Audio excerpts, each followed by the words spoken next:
is exciting enough for me to come home and turn on the tube and watch it and enjoy it. The concept, this is going back to basics. If you can play this game and play it well, then you are good enough to play and do better in the actual modern basketball. So that's the good thing about it.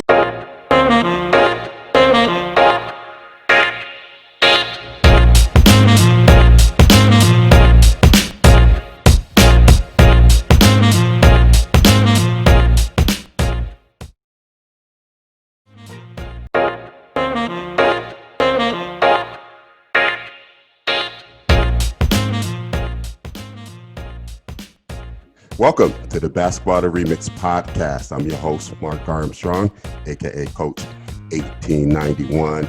And today I have the pleasure and the honor to have Jesse Nunez, CEO and founder of the Elite Amateur Fight League. And we're going to talk about Jesse's his vision, his ambitious effort to really build a niche industry, and just all things Elite Amateur Fight League. So, Jesse, first of all, thank you for joining me on the Basketball Remix podcast. How you doing today, my man? Doing great, man. How are you? And thanks for having me, by the way. You're welcome, and thanks for the invite. And I'm fantastic. In the midst of this pandemic, my mindset was, well, this crisis, this opportunity, and me doing these podcasts is one of the results of looking for opportunities, passions, just to get me going. And in that process, I stumbled upon Elite Amateur Fight League, and I'm excited about have a conversation with you today and share this with my audience and my network. So with that, tell the audience a little bit about who Jesse Nunez is, what's your background, and why in the world would you try to create a whole new niche industry in mixed martial arts? Yeah, man, for sure. Well, I'm a South Chicago guy, born and raised in South Chicago, son of a steel mill worker.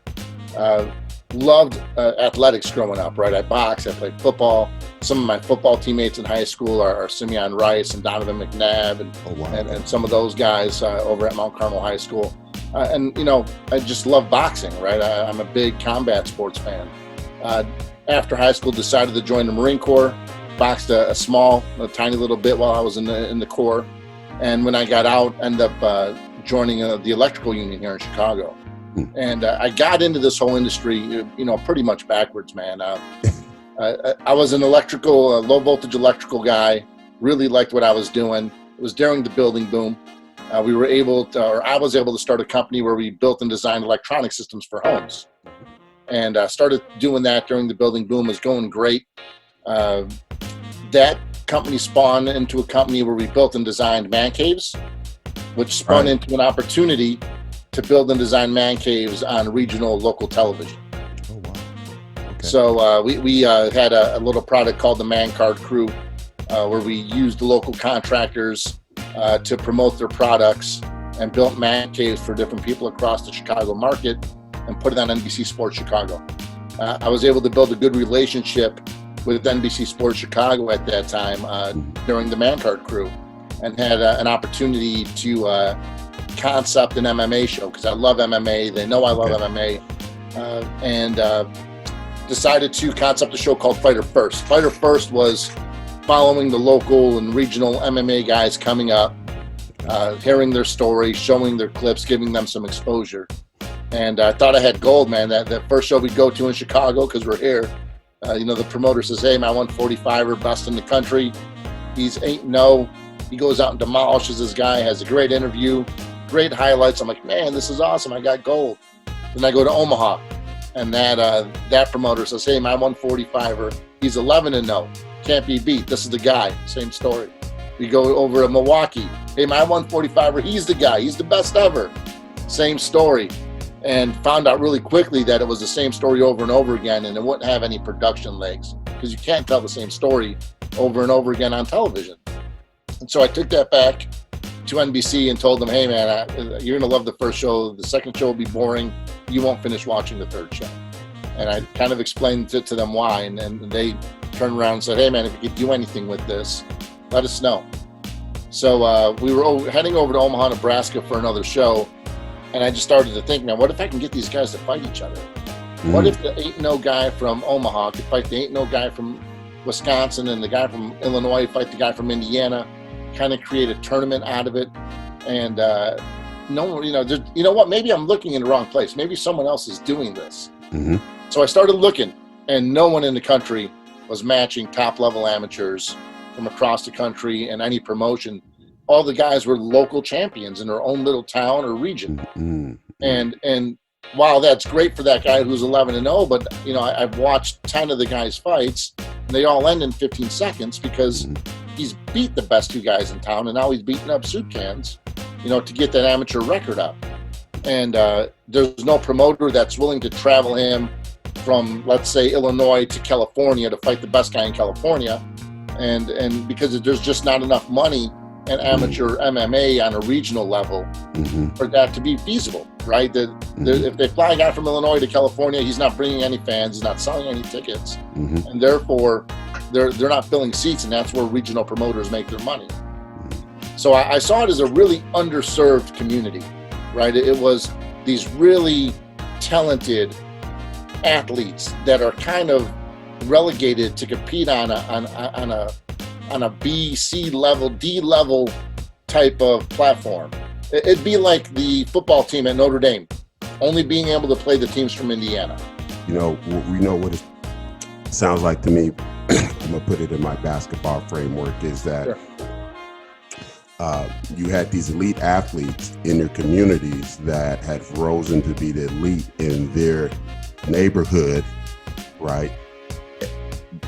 But they couldn't play. They were dominating the area, but they didn't have access to play other elite guys in other areas. And that's where we would take our guys from the east side. I came from Hillside, and we'll go to another part of town and play the best guys over there. And that's how we would keep our development up. So if I hear you correctly, part of you saw an opportunity to connect the elite amateur fighters from around the country into a platform where now they can stop beating up soup cans but constantly be challenged and prepare themselves for the next level.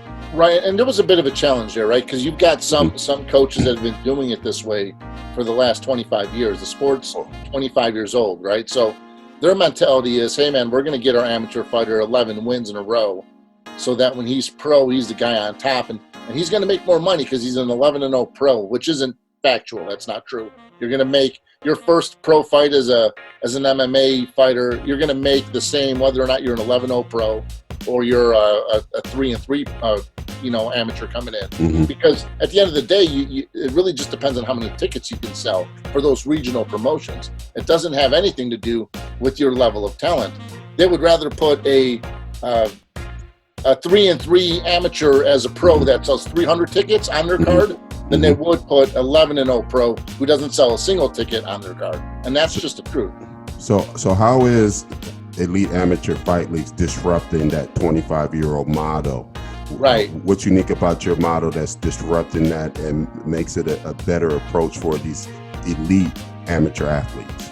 Well, first off is right off when we started, I told you we had a little bit of skepticism about how we were doing it. They were afraid to match their best fighters with the best fighters from other states. Some of the coaches were, not all of them, some of them. But we found the other coaches that had real deal fighters, UFC guys in the gym, UFC guys training with these guys, and their mentality was, I want to get these guys the best experience possible as amateurs, because their wins and losses don't matter when they're amateur. The day they go pro, that record resets to 0-0.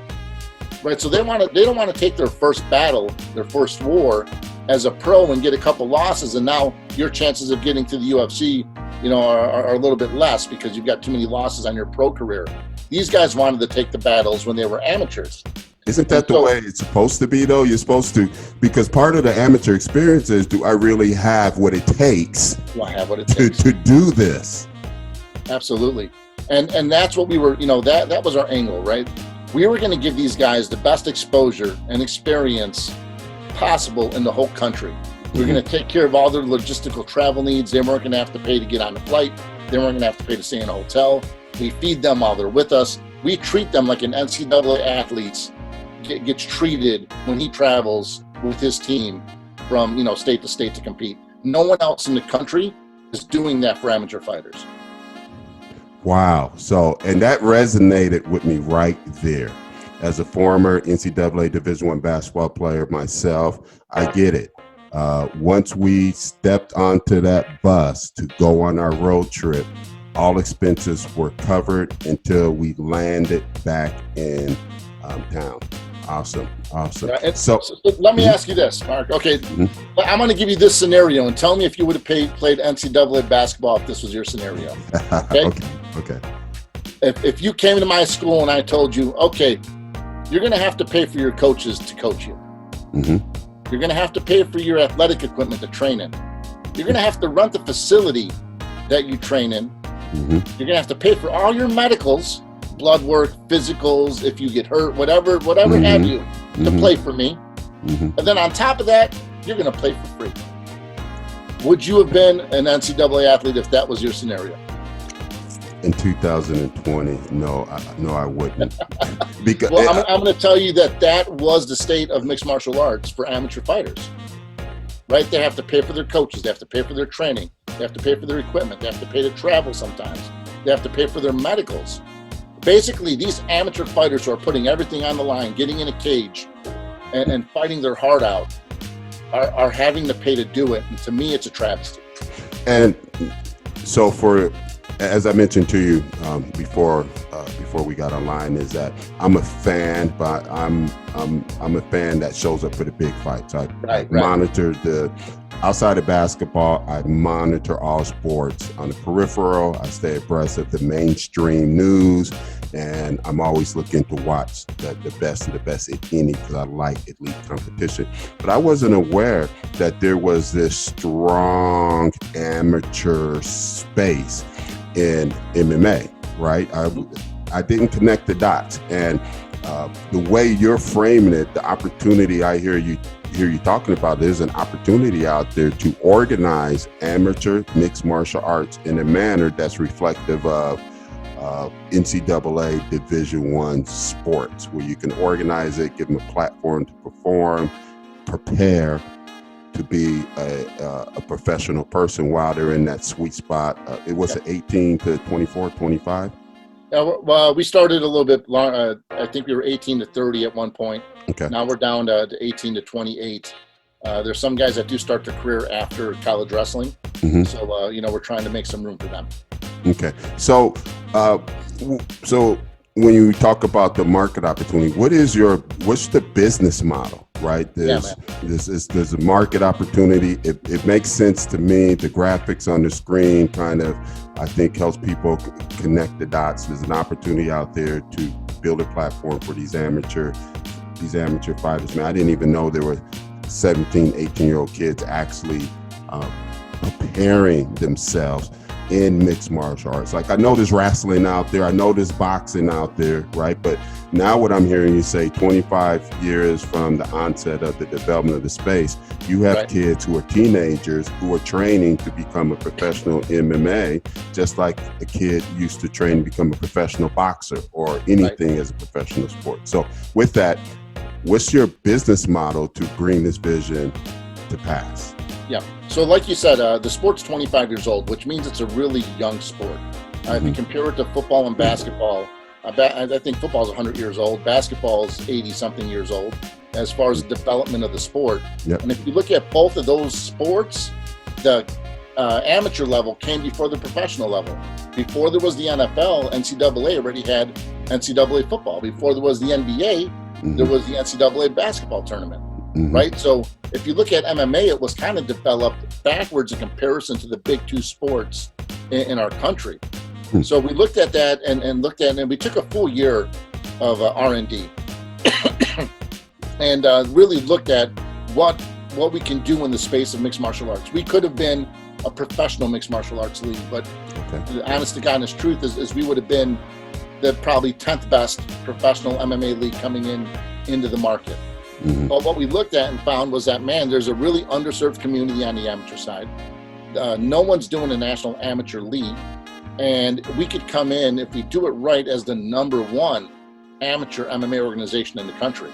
So that was our goal, and that's where we saw the niche in the market, and that's where we saw the hole in the market that we could jump right in and make a huge impact for the sport, and know that we'd be starting in a place where we had a little bit of leverage, right? Because no one else is doing what we were doing.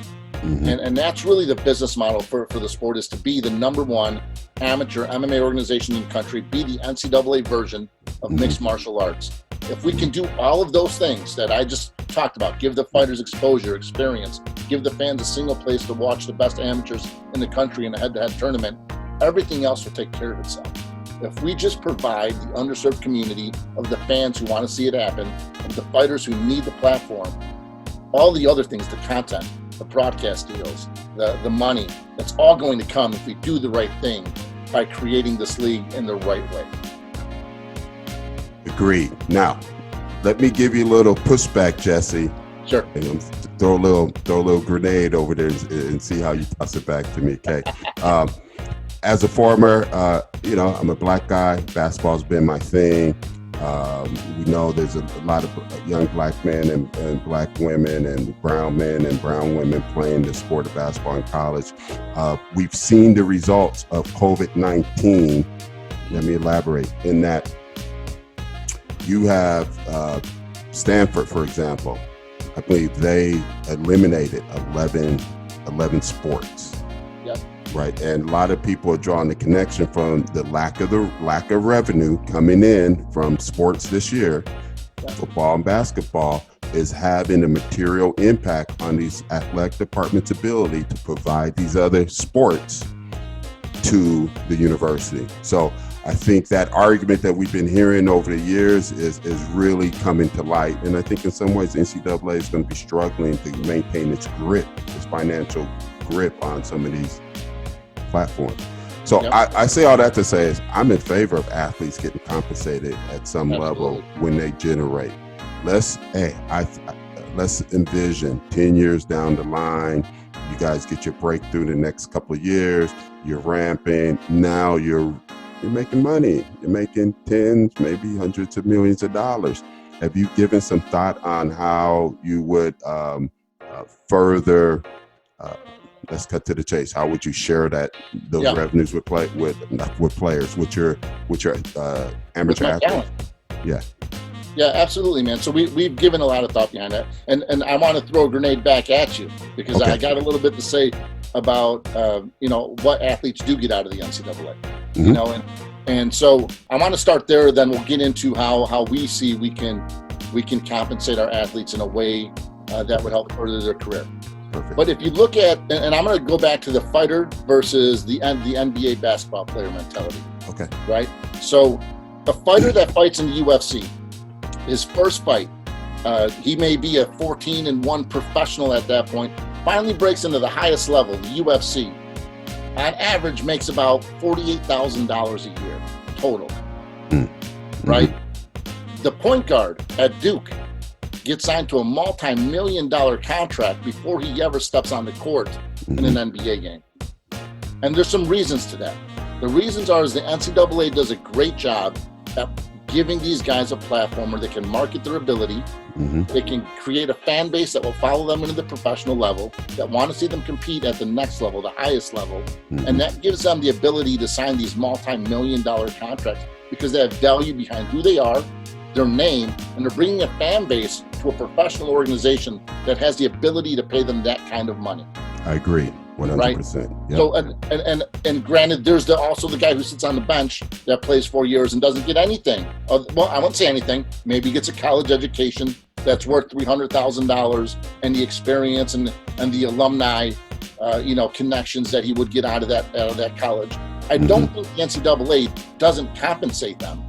But they don't compensate them with money or with a revenue share of what gets made, on the sport itself. But to your point, those sports also fund all the other 15 sports that are in that college, whether it be water polo, golf, lacrosse, whatever it is that's not making money, right? That money kind of shuffles down the pipe so that there's other athletes that can get that college experience.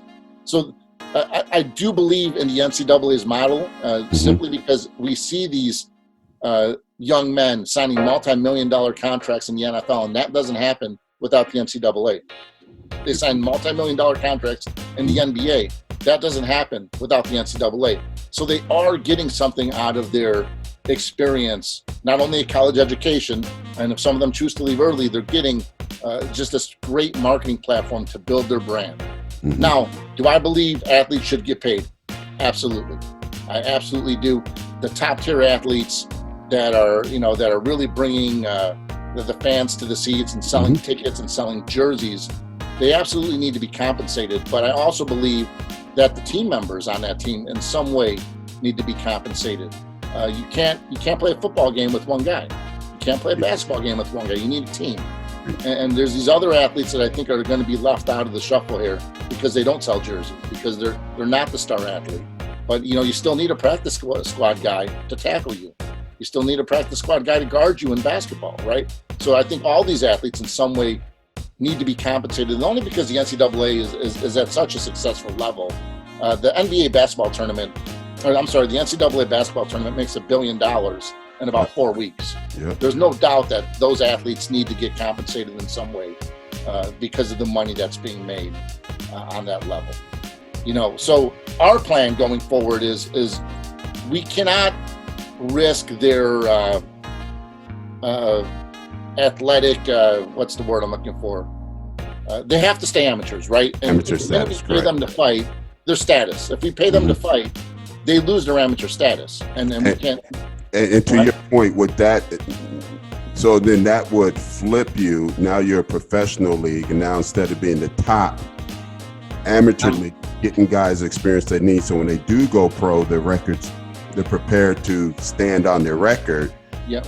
If you start paying them too soon, they compromise that record, which could compromise their overall career. Okay. Well, if I pay them, they become pro. And at that point, they have to fight in a pro organization. And it's tough to get regional pro fights, by the way. If you're a good fighter, there's not a whole lot of fighters that are willing to fight you on a regional circuit and damage their record. That makes sense. So it's hard to get pro regional fights. So what we want to do is be able to give them the best platform to build their business, their personal brand, so that when they go to a UFC, they have more value, and that we can start seeing those contracts ramp up and these fighters get paid more. But the truth of the matter is, I mean, it's a huge issue right now. I don't know if you're watching, MMA news, but there's a lot of talk about fighter pay, and you're not going to fix fighter pay at the top. You're going to fix it at the source, and we're trying to fix that problem at the source, not at the top. And like any problem, man, you got to find the source of the problem and fix that, and that's what we're trying to do with the Elite Amateur Fight League. Love it. I love it. So, hey, looking at a graph that was in your WeFunder presentation, looks like something changed in 2019. That's a beautiful graphic there. So, tell me about your cash flow. How you guys making money, and how do you see making money or new revenue streams over the next couple of years? So, I want to start by saying we started this league as a bootstrapped, self-funded league. And I'm a South Chicago. I don't have a rich uncle. I don't have any investors jumping in early. Back in 2015, we literally started the Elite Amateur Fight League with a $5,000 bankroll that I put in there myself. And we knew we were going to lose money the first couple of years, and we knew that we were going to have inherent risk trying to host these events. And we're, right from the start, we were traveling these fighters from state to state, and there's a lot of cost that gets incurred there. Hey, let me just say this, since it's public information, you put approximately $100,000 into this out of your own pocket. $167.95, man. So let me not undercut that, right? So you have put your own sweat equity behind this vision. So what took place in 2019 that you saw this jump? And right. So we built the company off a grassroots build. We knew we needed to limit our risk early on. We were working with other promoters to host our events. We were bringing them the athletes. We were recording the whole event. We were producing the whole event. We would give them their content. We would take our content. They left happy. We left happy because we both, got something out of the deal. Right. We did that from 2015 to 2018, which really limited the amount of money that we would make at the gate, right? The local promoter that we were working with was collecting the money at the gate.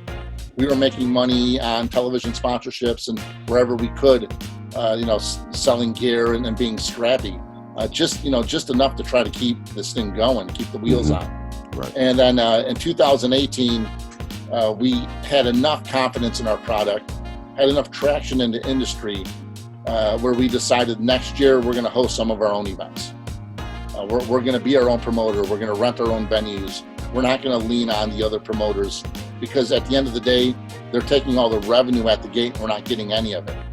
So in 2019, we committed to doing half our events on our own and half our events with promotional partners. And that's where the jump in our revenue came. We had great, we had great events with good attendance. Our sponsorships, with our content, really, they moved up as well.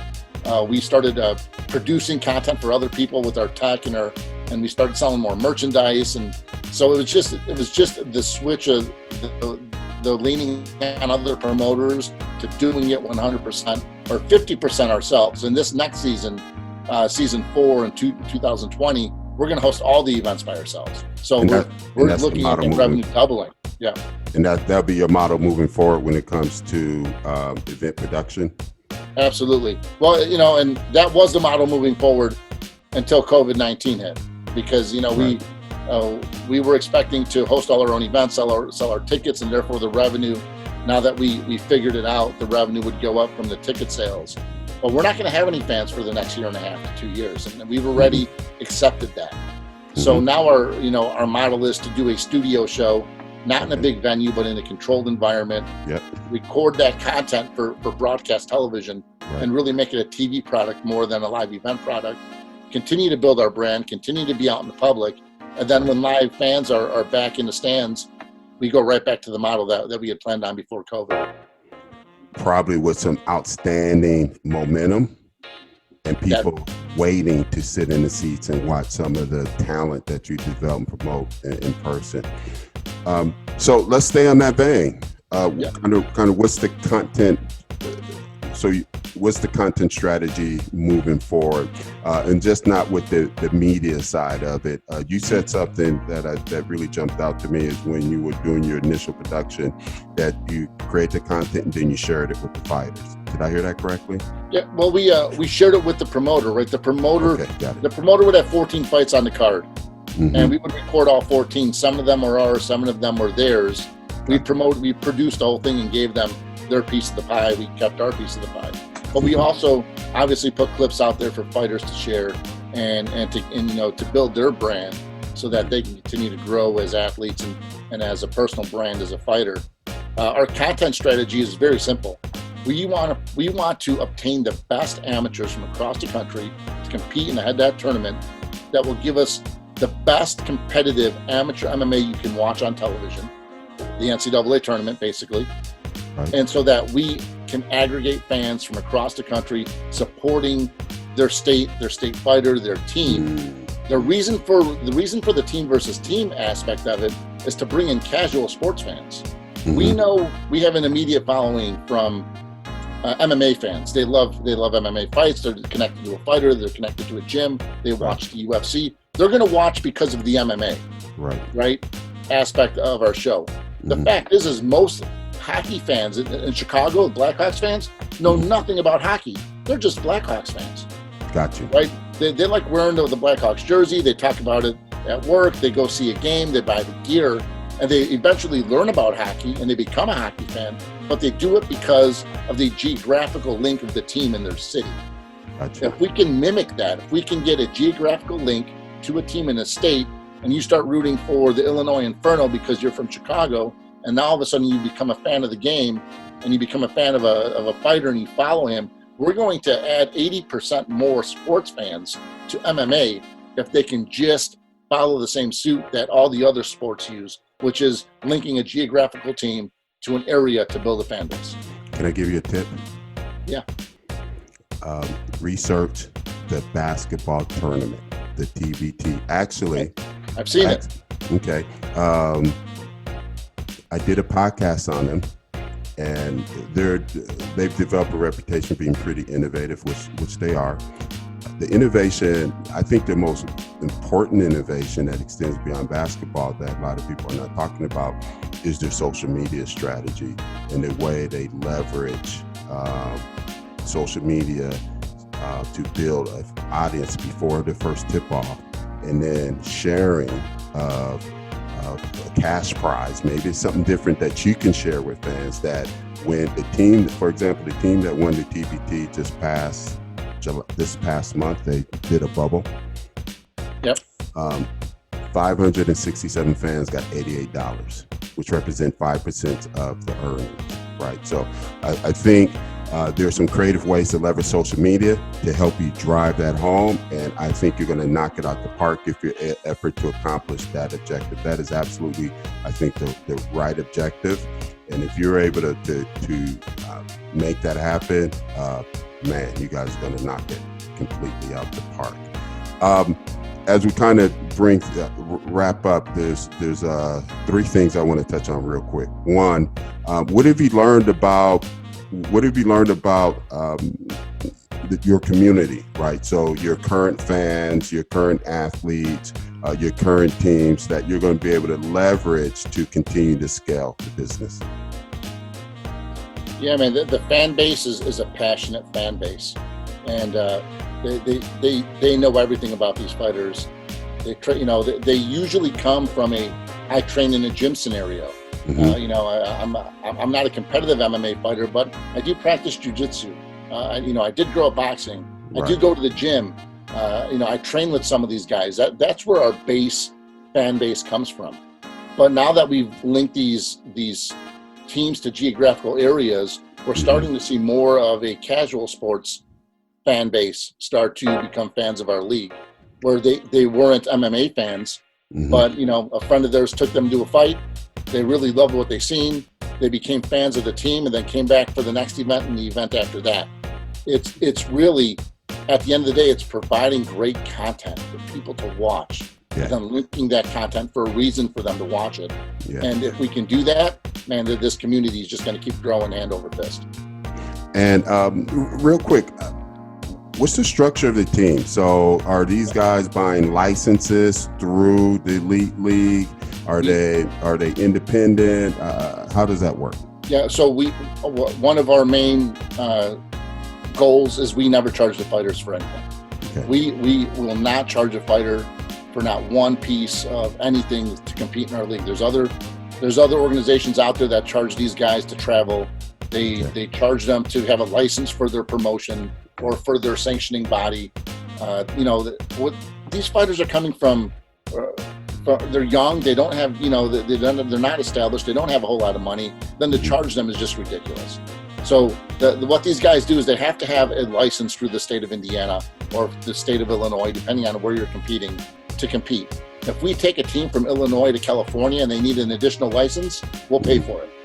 We're not going to make them pay for it. So the example in Illinois, the Illinois Inferno, that brand. Yeah. Is that brand owned by is it owned by the Elite Amateur Fight League?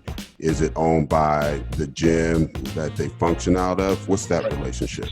So all of the teams are owned by the league currently. Okay. So all the teams, the logos are owned by the league. These guys fight in whatever gym they come from. Down in Florida, a lot of guys fight out of American Top Team. In Illinois, they fight out of MTC and Clay Guida's MMA Stop and different gyms like that. And then they get to represent their gyms on their shirts, and we talk about what gym they come from. But the team name and the team is owned by the league currently. Got you. Okay. This is we talked about all of this stuff to get to this point here, right?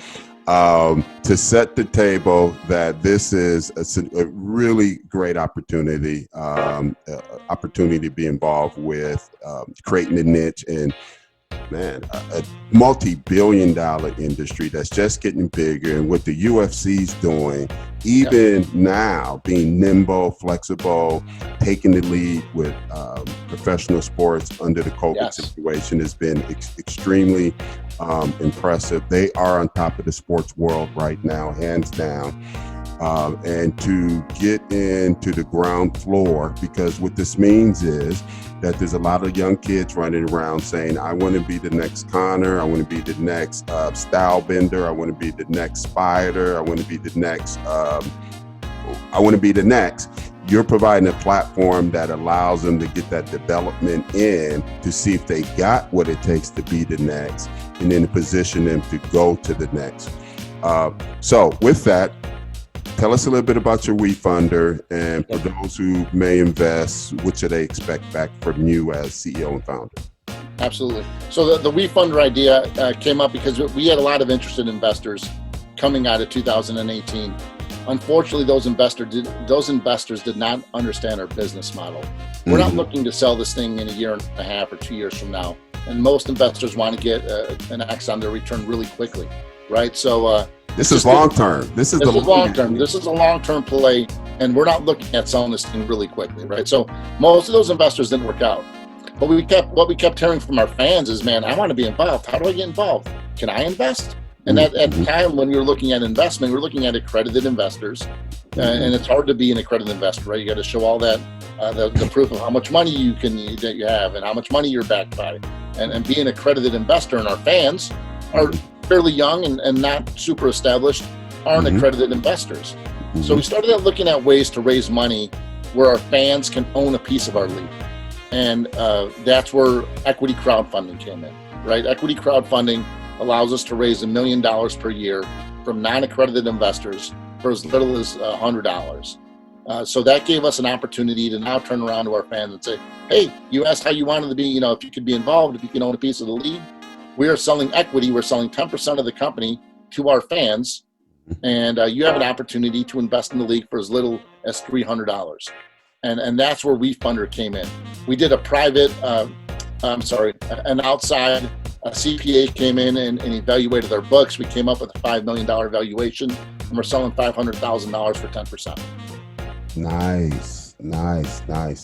That's bravo. Now, is WeFunder the only platform you're on as far as a Regulation CF crowdfund? Yep. Right now, WeFunder's the only platform we're on. To be honest, man, we're not putting any marketing money into it. We're reaching out to our fans directly. We want our fans to be owners. I don't care if a multi-million-dollar guy misses this boat, because we're going to be successful anyways. I want fans of the league, fans of MMA, to be able to own a piece of this league, rather than having one guy come in and put $500,000 in. That's my mindset.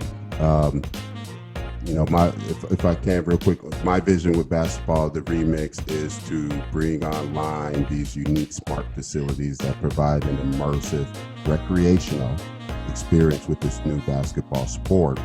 And I want to put them in communities, because when we come out of this, the communities I come from are going to be hurting. Yep. And these young boys and girls are going to need a safe place and an outlet to keep them involved with positive activities. And if we can do that and give them an alternative version of the game of basketball and apply many of the principles you're speaking about right now, we think that we can provide a great service, provide value to the services, let those communities participate in the economics of those franchises, and make an impact.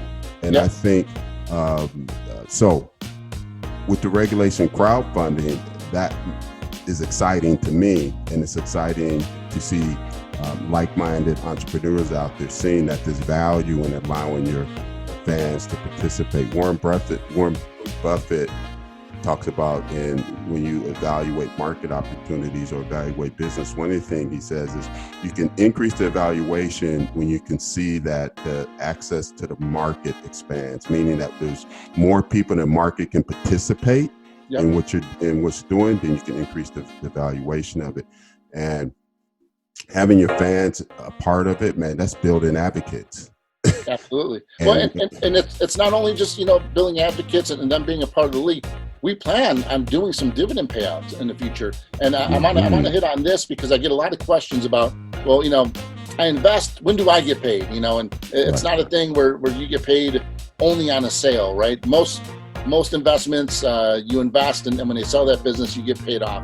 We plan on having some dividend payouts. And the reason we plan on it is, I want to hit on the point that you hit on, which is we currently own all these teams. Our plan is to build 32 teams from coast to coast, from across the country, own every bit of them. Once we're fully established and our league's running and there's value behind these teams, our plan is to then sell those teams off to private business. And that's where the dividend payouts come out.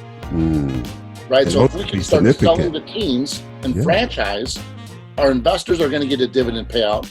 You know, we're hoping a great dividend payout, and we still continue to own the league, but franchise the teams. I like that, 100%. Hey, this has really been an outstanding conversation, Jesse. Really outstanding, very insightful. Contemplate. Just take a moment, and what would be, from your experience, looks like you're 3-4 years in, bootstrap, grinding, probably many nights like, what in the world am I doing? I could be doing this. What's your word of wisdom to the next Jesse Nunez that comes up with something that is a great idea, they're passionate about, but they're really going to have to move mountains to see come to pass? What would be your word of wisdom? If you're changing the industry, if you're the one that's changing things, you're going to have traditionalists completely try to tear you down all the time. You're going to have that guy who's been doing it the same way for 25 years and thinks he's right and doesn't see a better way, the way you're trying to improve the sport or the industry that you're in. You can't let those guys stop you. And you've got to continue to offer the better part of your product to the industry, and you will succeed over those people. And before you know it, they're going to be knocking on your door trying to work with you. And that's truly what we've seen here. We've hit the wall several times with several people that thought, man, there's no way MMA can improve. There's absolutely a way MMA can improve, and here's the way we can do it. And as long as we continue to offer that value, you'll flip over that obstacle in a heartbeat. Awesome. That resonates with me. I'm marinating on that. I'm chewing on that. That resonates with me a lot. And I'm confident it resonates with a lot of aspiring entrepreneurs, because that's what the opportunity is. The opportunity is, I see a better way. Yep. I see a better way. Jesse Nunez, thank you very much for joining the Basketball Remix podcast. Looking forward, I will be following you on social media. I'm connect with you on LinkedIn, and I'm excited to see what happens with Elite Amateur Fight League, and hopefully this won't be our last time speaking. I think this is a great conversation. I want to continue to speak with entrepreneurs like yourself, like myself, or like-minded in many ways. Again, appreciate you joining the podcast today. Well, thanks for having me. And when there's live fans in attendance, man, you'll be sitting cage side, so be ready. I appreciate it. Right on, brother. Have a good one. Bro. Take care. Hey, I want to thank you for listening to the Basketball Remix podcast. I want to let you know about some really cool t-shirts based upon the no backboard concept. Now, these are high quality tri-blend t-shirts for only $20. It's high value, low expense. So stop by nobackboard.myshopify.com. We have several different designs, so I'm confident you'll find a design that you like. And in the process, you'll be supporting my efforts to bring a Basketball Remix league to your city. Finally, let's connect on social media. I would love for you to stay up to date with my efforts with Basketball Remix, the modern interpretation of the original game, as well as catch all my latest podcast drops with the Basketball Remix podcast, and also the podcast I do with my main man, Independent Rob, of B-Ball Addicts, the business of basketball from the blacktop to the boardroom. Hey, until next time, this is Coach 1891, Mark Armstrong. Be blessed, and I know I'll see you at the top. Basketball Remix!